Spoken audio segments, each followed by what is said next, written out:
विरोधी अभी 23 के बारे में सोच भी नहीं रहे। पीएम मोदी ने 24 की तैयारी शुरू कर दी है और 24 में पीएम मोदी की हैट्रिक लगने वाली है, यानी तीसरी बार प्रधानमंत्री मोदी आएंगे ये तय है। अब सिर्फ ये तय होना है मार्जिन कितना होगा। प्रधानमंत्री ने दिल्ली में रोड शो किया और 1 किलोमीटर का रोड शो बता रहा था कि 24 की तैयारी पीएम मोदी ने कर ली है। अगली तस्वीर में आपको दिखाऊंगा, दिल्ली की सड़क पर प्रधानमंत्री मोदी थे और लोग फूलों की बारिश से पीएम मोदी का स्वागत कर रहे थे दिल्ली की सड़कों पर। अगली तस्वीर दिखाइए, प्रधानमंत्री मोदी आए थे तो ढोल नगाड़े और जश्न भी दिल्ली में दिख रहा था। एम्बियंस दीजिए इसका, ये ढोल नगाड़ों की तस्वीरें जो आपको दिखा रहे हैं प्रधानमंत्री नरेंद्र मोदी के स्वागत के लिए था ये। अगली तस्वीर दिखाइए जरा, गाने बजाने के साथ शहनाइयां भी बज रही थी। ये जो आप तस्वीरें देख रहे हैं, एम्बियंस बढ़ाइए प्लीज।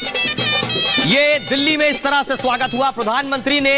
प्रधानमंत्री बनने के बाद 2019 के बाद ये उनका पहला रोड शो था। अगली तस्वीर दिखाई जरा, हजारों की भीड़ प्रधानमंत्री मोदी को देख लेने के लिए, एक झलक पाने के लिए, पीएम मोदी के लिए। देखिए मोबाइल कैमरे सबके हाथ में, प्रधानमंत्री की तस्वीर मोबाइल कैमरे में कैद कर लेना चाहते थे। तो आज इस रोड शो के साथ ही प्रधानमंत्री ने 23 का ट्रेलर और 24 की पिक्चर की तैयारी कर ली। रिपोर्ट देखिए जरा।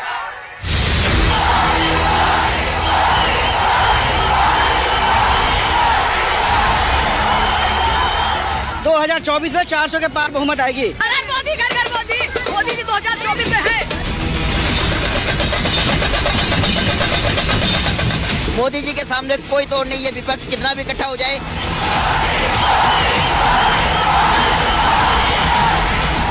हमारे मोदी जी हमारे हीरो हैं। 1000 चोर मिला के एक राजा को नहीं हरा सकते हैं।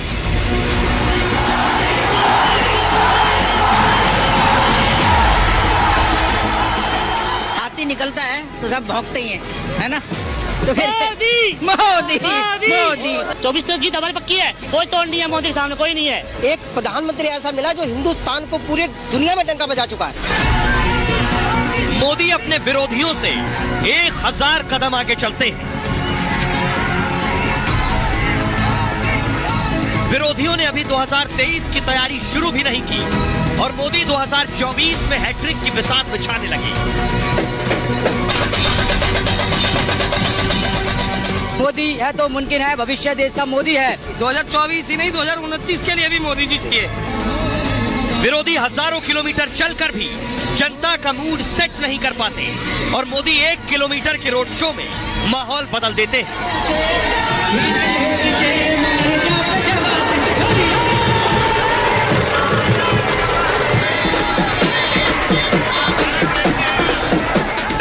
मोदी जी का कोई काट नहीं है। 24 में मोदी जी, ओनली मोदी जी। मैं तो नरेंद्र मोदी जी का प्रधानमंत्री बनना तय है। एक नरेंद्र स्वामी विवेकानंद और एक नरेंद्र, ये ऐसे लोग सदियों में पैदा होते हैं।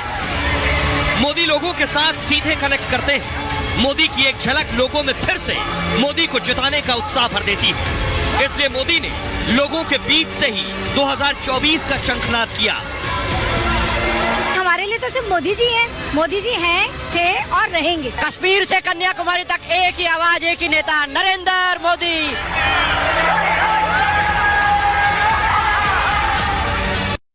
बताते हैं, प्रधानमंत्री नरेंद्र मोदी ने 24 के लिए पूरा रोड मैप तैयार किया है। अपने सिपह सालार को बुलाया है योगी आदित्यनाथ। प्रधानमंत्री नरेंद्र मोदी के सबसे मजबूत अगर कमांडो कोई है तो वो योगी आदित्यनाथ है। उत्तर प्रदेश से आते हैं, 80 से 80 सीटें उत्तर प्रदेश में लोकसभा की।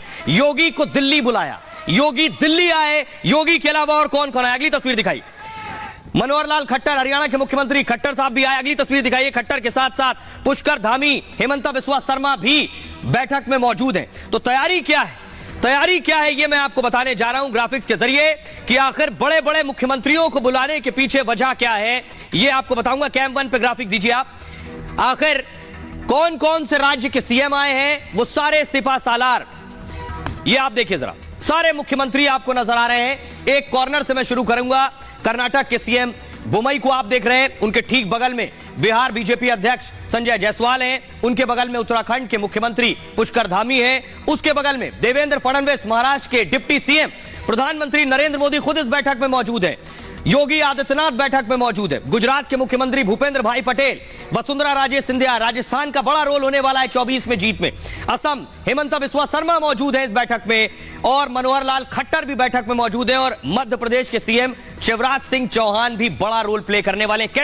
कैसे टीम मोदी ये बड़ा रोल प्ले करने वाली है ये मैं आपको बताऊंगा, लेकिन जरा पहले देखिए ये जो मैं आपको दिखा रहा हूं, कैसे उत्तर प्रदेश से शुरू करता हूं, योगी के राज्य से। 80 में से 62 सीटें लोकसभा की योगी दिलवा चुके हैं 2019 के चुनाव में। महाराष्ट्र में 48 में से 23 सीटें और महाराष्ट्र के बाद बिहार में 40 में 17 सीटें बीजेपी के खाते में हैं, 29 में 28 मध्य प्रदेश में। इसके अलावा गुजरात में बीजेपी के खाते में 26 में से 26 सीट, इसलिए भूपेंद्र भाई पटेल का बड़ा रोल होने वाला है। राजस्थान की मैं बात करूंगा, राजस्थान में 25 में से 24 सीटें बीजेपी के पास हैं और कर्नाटक में 28 में से 25 सीटें बीजेपी के पास हैं। असम में देखिए जरा, 14 में से 9 सीटें बीजेपी के पास हैं। यह सारा आंकड़ा, हरियाणा में 10 की 10 सीटें बीजेपी के खाते में हैं और उत्तराखंड में 5 में से 5 सीटें। अब जरा पूरा आंकड़ा देखिए, आपके सामने आ गया। 2019 के लोकसभा चुनाव में इन 10 बड़े राज्यों में 305 सीटें हैं, 305 सीटें, उसमें से 229 सीटें बीजेपी ने जीती थी। अब समझिए इन 10 बड़े राज्यों की अहमियत 2024 में क्या होने वाली है। इसलिए मोदी के ये जो सिपहसालार हैं, यही 24 पर मोहर लगवाएंगे, उस जनता से मोहर लगवाएंगे। वो लोग, वो जनता क्या कह रही है, 24 में मोदी लगाएंगे हैट्रिक। सुनिए।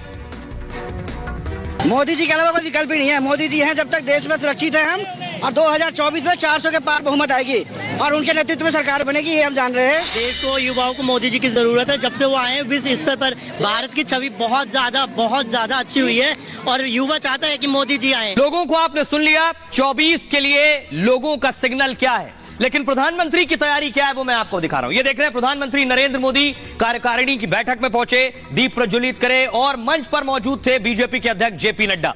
अगली तस्वीर दिखाइए।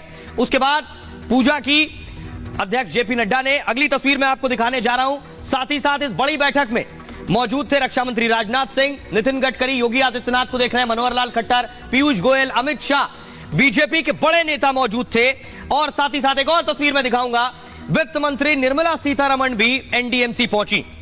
आखिर इस बैठक में होना क्या है, आप भी जानना चाहेंगे। इस बैठक की तैयारी क्या है, क्या बात होगी इसमें, क्या प्लानिंग होगी इसमें और कौन कौन पहुंचा है इस बैठक में, ये आप देख रहे हैं। ये आज की तस्वीर है। प्रधानमंत्री मोदी और जेपी नड्डा मंच पर थे और बाकी सभी नेता मंच में सामने बैठे थे। दिल्ली में बीजेपी की राष्ट्रीय कार्यकारिणी की बैठक आज से शुरू हुई। प्रधानमंत्री मोदी और 35 केंद्रीय मंत्री इस बैठक में शामिल हुए। बीजेपी शासित 12 राज्यों के मुख्यमंत्री भी इस बैठक में, 37 बीजेपी के प्रदेश अध्यक्ष बैठक में शामिल हुए। कार्यकारिणी में 350 से ज्यादा सदस्य मौजूद रहे। बैठक में 2023 के चुनाव पर मंथन शुरू हुआ। सभी चुनाव जीतने पर पार्टी का लक्ष्य है कि 23 में जिन 9 राज्यों में चुनाव होने, ये सारे हमें जीतने, 24 में लोकसभा चुनाव में भी जीत हासिल करनी है और बीजेपी के संगठन को और मजबूत करना है, इस पर चर्चा हुई। जहां सरकार नहीं है वहां बीजेपी को मजबूत करने की तैयारी है। 72,000 कमजोर बूथों को बाकायदा चिन्हित कर लिया गया है। पीएम मोदी ने कमजोर बूथों पर काम करने को कहा है। अंतिम व्यक्ति को मुख्य धारा से जोड़ने का लक्ष्य है। 2 दिन तक चलेगी ये राष्ट्रीय कार्यकारिणी की बैठक और बीजेपी अध्यक्ष जेपी नड्डा का कार्यकाल इसमें बढ़ाया जा सकता है। पहले दिन नड्डा ने बैठक को संबोधित किया है और एजेंडे में राजनीतिक आर्थिक प्रस्ताव भी है। G20 सम्मेलन को लेकर भी कल इसमें चर्चा होगी। कल बीजेपी की कार्यकारिणी को प्रधानमंत्री नरेंद्र मोदी संबोधित करेंगे समापन के वक्त। अब आपको सुनवाता हूं, बीजेपी का एक लक्ष्य है 23 में सारे चुनाव जीतने हैं। सुनिए जरा रविशंकर प्रसाद क्या कह रहे हैं। अध्यक्ष जी ने कार्यकारिणी समिति के सारे सदस्यों का आह्वान किया कि 2023 हमारे लिए बहुत जरूरी है। इस साल हमें 9 प्रदेशों में चुनाव को लड़ना है और अगले साल 24 में लोकसभा का चुनाव है। तो उन्होंने सारे राष्ट्रीय कार्यकारिणी के सदस्यों का आह्वान किया कि कमर कसकर लग जाएं, हमें एक भी चुनाव नहीं हारना है। जो 9 विधानसभा के चुनाव होने वाले हैं उसमें एक में भी अपनी हार नहीं होनी चाहिए। इसलिए जहां हमारी सरकार है उसको मजबूत किया जाए और जहां हमारी सरकार नहीं है उसको और मजबूत किया जाए। तो बीजेपी के लिए 24 जीतने से पहले 23 क्यों इंपॉर्टेंट है? 23 में किन राज्यों में चुनाव है, बीजेपी का रिपोर्ट कार्ड इन राज्यों में क्या है और जिनमें सरकार नहीं है उन्हें जीतना क्यों जरूरी है, ये देखिए जरा। मध्य प्रदेश में चुनाव है। मध्य प्रदेश में 230 में से 130 सीट बीजेपी के पास है। राजस्थान में चुनाव है। राजस्थान में 200 विधानसभा में से 71 बीजेपी के पास है। छत्तीसगढ़ में 90 विधानसभा में से 14 सीटें बीजेपी के पास। कर्नाटक में 224 में 120 सीट बीजेपी के पास। तेलंगाना में 119 में 1 सीट है विधानसभा की। त्रिपुरा में 60 में 35 सीट बीजेपी के पास है। नागालैंड में 60 में 12 सीटें बीजेपी की हैं। मेघालय में 60 में 6 सीटें बीजेपी के पास है। मिजोरम में 60 में 1 सीट है। अब देखिए जरा, 9 राज्यों की विधानसभा की सारी सीटों को अगर जोड़ देंगे तो 1103 सीटें हो जाती हैं विधानसभा की। 1103। और बीजेपी के पास कितनी है? 390 विधानसभा सीटें हैं, लगभग 35% से ज्यादा। अब इसको जरा लोकसभा में कन्वर्ट कर दूं अगर मैं, तो इन्हीं 9 राज्यों में 116 लोकसभा की सीटें और 116 में से 82 लोकसभा सीट बीजेपी के पास हैं। अब आप समझिए 9 राज्य बीजेपी के लिए क्यों इंपॉर्टेंट है, क्योंकि ये 70% से ज्यादा का लोकसभा सीटें इन राज्यों से आती है, 116 में से 82। आइए अब आपको सुनवाता हूं। इसीलिए गृह मंत्री अमित शाह कह रहे हैं कि 2024 में मोदी हैट्रिक लगाएंगे। सुनिए। 24 में चूंटनी आवानी छे। आखो देश मोदी साहब ने परिवार वडाप्रधान बनावा माटे तैयार बैठो छे અને ગુજરાતનો આ સંદેશ કાશ્મીર થી કન્યાકુમારી અને દ્વારકા થી કામાખ્યા સુધી પહોંચ્યો છે મિત્રો કે 24 માં ફરીવાર મોદી સાહેબ જ વડાપ્રધાન બને। और आइए इसकी शुरुआत 2023 की शुरुआत होगी राजस्थान से। राजस्थान में चुनाव होंगे नवंबर दिसंबर में। राजस्थान पर सबकी नजर रहने वाली है। यह आ गया राजस्थान का नक्शा। प्रधानमंत्री का फोकस राजस्थान पर है। राजस्थान में विधानसभा की 200 सीटें हैं और लोकसभा की 25 सीटें। विधानसभा भी जीतना है और लोकसभा भी जीतना है। तो रणनीति क्या है, राजस्थान जीतने का प्लान क्या है, उसके बाद आपको सुनाऊंगा राजस्थान के लोग क्या कह रहे हैं। तो राजस्थान में अभी कांग्रेस की सरकार है, कैसे जीतेगी बीजेपी, क्या है स्ट्रैटेजी, क्योंकि इधर तो दोनों साथ साथ है नहीं, एक लेफ्ट है दूसरा राइट है। यहां क्या होना है, राजस्थान के लिए बैठक में रणनीति बनेगी। 2023 में राजस्थान में विधानसभा चुनाव होने हैं। बीजेपी प्रदेश अध्यक्ष को लेकर फैसला होगा। कांग्रेस में गुटबाजी का लाभ उठाने की कोशिश होगी। गहलोत और पायलट खेमे में टकराव पूरे देश को पता है। राजस्थान में 5 साल बाद सरकार बदलने की परंपरा है। हर 5 साल में सरकार बदल जाती है। बीजेपी एक बार फिर वापसी की पूरी तैयारी में है। राजस्थान में पार्टी सभी बड़े नेताओं को साथ लेकर चलना चाहती है और पूर्व सीएम वसुंधरा राजे फिर दावेदारी पेश कर रही हैं। गजेंद्र शेखावत, सतीश पुनिया का भी दावा मजबूत है। पार्टी चाहती है सबको साथ लेकर चलें, तभी राजस्थान में जीतेंगे। कार्यकारिणी की बैठक में अभेद्य रणनीति बनेगी। आइए अब आपको सुनवाते हैं। सुनिए जरा, सीधे राजस्थान लिए चलते हैं। 2023 के लिए राजस्थान का मूड क्या है, सुनिए। मूड मेरा नहीं, मूड राजस्थान की पूरी जनता का है। भारतीय जनता पार्टी को प्रचंड बहुमत से लाने का। हम चाहते हैं राजस्थान में डबल इंजन की सरकार बने। मोदी जी के नेतृत्व में राजस्थान में चुनाव होगा। मोदी जी हमारा चेहरा है, उस नेतृत्व में चुनाव होगा। हम चाहते हैं राजस्थान में बीजेपी की सरकार आए। जनता का जो रुख है इस बार भाजपा को लेके आना है, क्योंकि ये जो निकम्मी सरकार है इसको हम 4 साल से देख रहे हैं, ना तो कोई काम कर रही है ना कुछ कर रही है। रिसोर्टों के अंदर तो जाती है, पार्टियां करती है, खुद से ही इतने लोग लड़ रहे हैं कि देश के लिए क्या करेंगे पता नहीं। बलात्कार में नंबर 1 बना दिया राजस्थान को, पेपर लीक में नंबर 1 बना दिया राजस्थान को, दंगों में नंबर 1 बना दिया राजस्थान को। राजस्थान की जनता इतनी परेशान है कि वो ये 5 साल बड़ी मुश्किल से निकाल पा रही है। अभी इतनी दुखी है कि आज भी अगर चुनाव हो जाए तो इनका सोपड़ा साफ हो जाए। राजस्थान के बाद अगला जो राज्य है वो है मध्य प्रदेश। तो आइए आपको मध्य प्रदेश की सूरत हाल बताने जा रहे हैं। बीजेपी का टारगेट होगा मध्य प्रदेश। ये है मध्य प्रदेश। मध्य प्रदेश में विधानसभा की 230 सीटें हैं और लोकसभा की 29 सीटें। बीजेपी चाहेगी मध्य प्रदेश में विधानसभा में दोबारा हम लौट कर आए और लोकसभा में ज्यादा से ज्यादा सीटें जीते। तो इसके लिए रणनीति क्या है बीजेपी की? मध्य प्रदेश के लिए रणनीति यह है कि 2023 में मध्य प्रदेश में भी दिलचस्प मुकाबला होने वाला है। नवंबर दिसंबर में ही चुनाव होंगे। 2018 विधानसभा चुनाव में कांग्रेस ने जीत दर्ज की थी। हुआ यह कि सिंधिया की बगावत के बाद बीजेपी ने सरकार बनाई। मध्य प्रदेश में शिवराज चौथी बार मुख्यमंत्री बने। 18 साल में कुछ महीने छोड़कर बीजेपी की ही सरकार मध्य प्रदेश में रही है। सीएम फेस को लेकर बैठक में फैसला हो सकता है। क्या गुजरात वाला फॉर्मूला चलेगा एमपी में? पार्टी पीएम मोदी के चेहरे पर उतरेगी, इस पर भी फैसला होगा। संगठन में कुछ फेरबदल भी किए जा सकते हैं। किसान कर्ज माफी का मुद्दा भी मध्य प्रदेश में अहम है। किसानों को साधने पर भी रणनीति बन सकती है।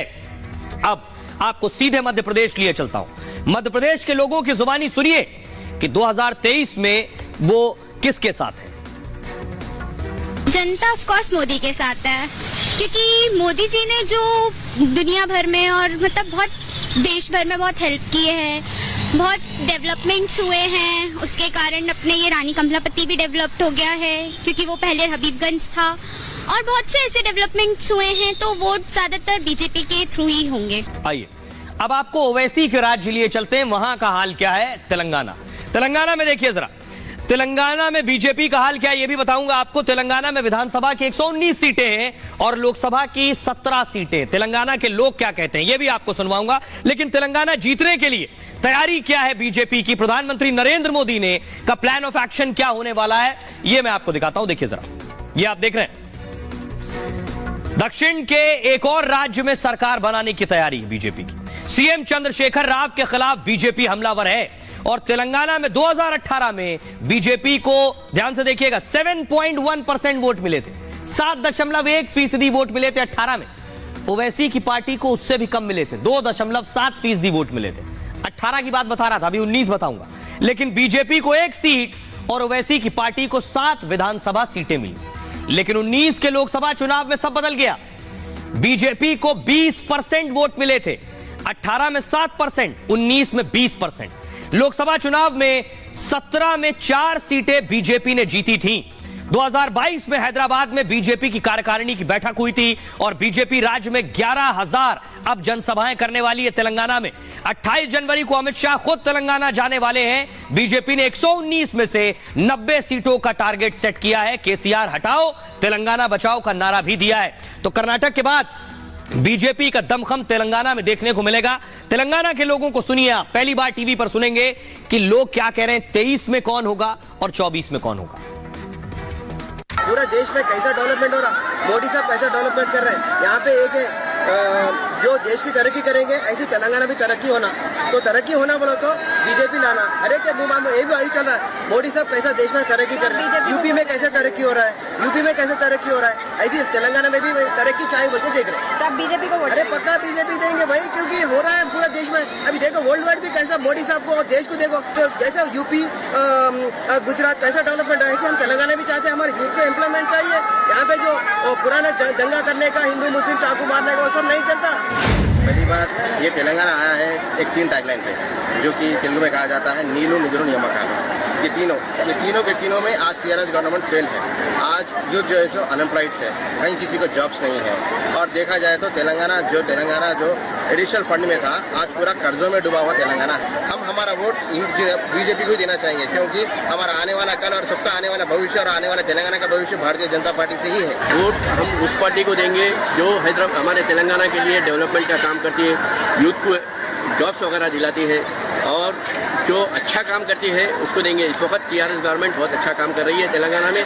तेलंगाना के आज से टीआरएस गवर्नमेंट हकदार है वोट की, क्योंकि वो डेवलपमेंट ला रही है स्टेट के अंदर। तो आपने उन सभी राज्यों का पूरा रिपोर्ट कार्ड ले लिया जहां 23 में चुनाव होने हैं। इसलिए मैं कह रहा हूं 23 में ही 24 की तैयारी पीएम मोदी ने शुरू कर दी है। और तैयारी ये नहीं कि मोदी हैट्रिक लगाएंगे, तैयारी ये है कि जीत का मार्जिन कितना बड़ा होगा।